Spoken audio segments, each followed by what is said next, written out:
नांदेडमधील एक घटना सध्या सोशल मीडियावरती चर्चेत आहे। त्या घटनेमध्ये जे घडलंय ते खरोखरच एक दुःखाचा डोंगर कोसळला आहे अशा पद्धतीची ही घटना घडली। तर घटना घडली कशी आणि या घटनेमागे काय कारण आहे, नक्की किती लोकांना आपला जीव गमवावा लागला, हे सर्व काही जाणून घेणार आहोत आजच्या व्हिडिओमध्ये। तत्पूर्वी तुम्ही मित्रांनो या चॅनलवर नवीन असाल आणि सबस्क्राइब करायला विसरला असाल तर नक्की सबस्क्राइब करा। 10 महिलांना घेऊन जाणारा ट्रॅक्टर अचानकपणे 80 फूट विहिरीत कोसळला आणि या विहिरीमध्ये जवळजवळ 50 फूट पाणी होतं।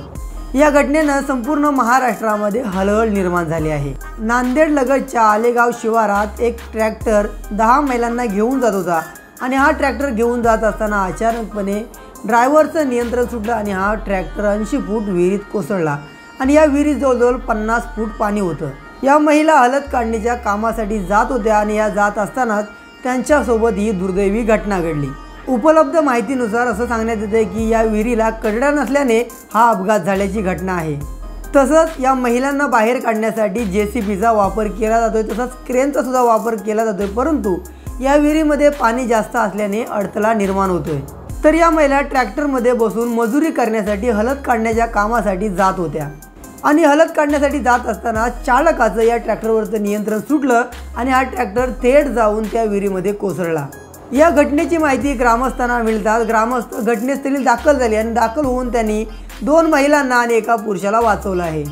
या घटनेची बातमी पसरताच हिंगोली नांदेड पोलीस या घटनास्थळी दाखल झाले। हे ट्रॅक्टर संपूर्णपणे पाण्यामध्ये बुडाले आहे, यामुळेच मदत कार्याला अडचण येतोय, कारण या ट्रॅक्टरचा फक्त एकच पुढचा टायर वरती तरंगताना पाहायला भेटतोय। हा ज्या ट्रॅक्टरने अपघात झाला त्या अपघातामध्ये जवळजवळ या ट्रॅक्टरमध्ये 10 जण होते, त्यातील 7 जणांचा मृत्यू झाला तर 3घांना वाचवण्यात आले। या अपघातात 10 जण होते आणि या 10 जणांपैकी 3 जणांना वाचवण्यात यश आले तर काहींचा मृत्यू झाला अशी घटना समोर आहे।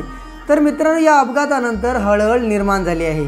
दरम्यान सकाळी 11 वाजता महिलांना हळद काढण्यासाठी घेऊन जाणारी ही ट्रॅक्टरची ट्रॉली विहिरीत कोसळल्यानं मृत्यू झालेल्या लोकांना त्यांच्या नातेवाईकांना 5 लाख रुपये देण्याचं जाहीर केलं आहे देवेंद्र फडणवीस यांनी। तसंच ज्या लोकांचा मृत्यू झाला त्यांना भावपूर्ण श्रद्धांजली वाहिली आणि जे लोक या अपघातामध्ये जखमी आहेत त्यांच्यावरती उपचार करण्याची सुद्धा हमी घेतली आहे।